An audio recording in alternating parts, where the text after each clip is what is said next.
നമസ്കാരം. സഹ്യ ന്യൂസിലേക്ക് സ്വാഗതം. 7 ദിവസമെന്ന് നിശ്ചയിച്ച ഇന്ത്യൻ ബഹിരാകാശ സഞ്ചാരി സുനിത വില്യംസിന്റെയും സഹയാത്രികൻ ബച്ച് വിൽമോറിന്റെയും തിരിച്ചുവരവ് അനിശ്ചിതമായി നീളുകയാണ്. ഏറ്റവും ഒടുവിൽ ജൂൺ 26-ന് മടക്കയാത്ര തീരുമാനിച്ചിരുന്നെങ്കിലും പേടകത്തിന് സാങ്കേതിക പ്രശ്നങ്ങൾ കണ്ടെത്തിയതിനെ തുടർന്ന് യാത്ര വീണ്ടും മാറ്റിവെക്കുകയായിരുന്നു. ജൂൺ 6-നാണ് ഇരുവരും ബഹിരാകാശത്ത് എത്തിയത്. ബഹിരാകാശത്തെ അന്തരീക്ഷം യാത്രികരുടെ ആരോഗ്യത്തെ ദോഷകരമായി ബാധിക്കാമെന്നാണ് വിദഗ്ധർ പറയുന്നത്. മൈക്രോഗ്രാവിറ്റി റേഡിയേഷൻ എക്സ്പോഷർ, പരിമിതമായ ജീവിത സാഹചര്യങ്ങൾ, ഒറ്റപ്പെടൽ എന്നീ സാഹചര്യങ്ങളാകും ബഹിരാകാശത്ത് ഇവർക്ക് നേരിടേണ്ടി വരിക. ഈ ഘടകങ്ങൾ മനുഷ്യ ശരീരത്തിലെ എല്ലാ സംവിധാനങ്ങളെയും സ്വാധീനിക്കാം. ഇത് ദീർഘകാല ആരോഗ്യ പ്രശ്നങ്ങളിലേക്ക് നയിക്കാം. ഇതിൽ ഏറ്റവും പ്രധാനം മൈക്രോഗ്രാവിറ്റിയിൽ ഉണ്ടാകുന്ന ഫ്ലൂയിഡ് ഡിസ്ട്രിബ്യൂഷനിലാണ്.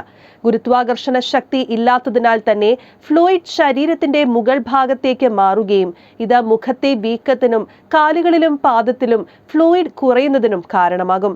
ഫ്ലൂയിഡിലെ ഈ മാറ്റം രക്തത്തിന്റെ അളവ് കുറയുന്നതിനും രക്തസമ്മർദ്ദത്തിലെ വ്യതിയാനത്തിനും കാരണമാകും.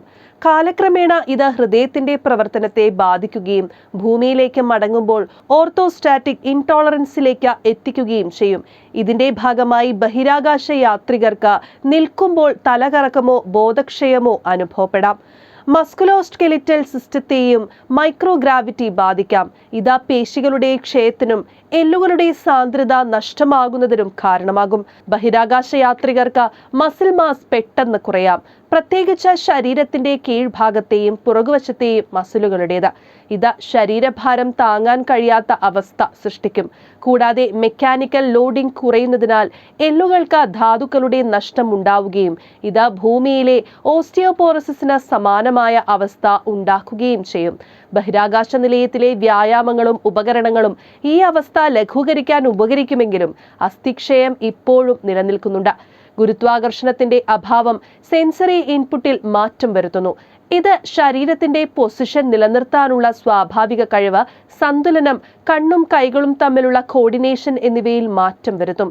ചില ബഹിരാകാശ സഞ്ചാരികൾക്ക് ഓക്കാനം, ഛർദി തുടങ്ങിയ ലക്ഷണങ്ങളോടെ ഭ്രമണപഥത്തിലെ ആദ്യ കുറച്ചു ദിവസങ്ങളിൽ സ്പേസ് മോഷൻ സിക്നസ് അനുഭവപ്പെടാം. പുതിയ പരിസ്ഥിതിയുമായി പൊരുത്തപ്പെടുന്നതിനനുസരിച്ച് ഇതിൽ വ്യത്യാസം വരാം. News desk, Sahya news.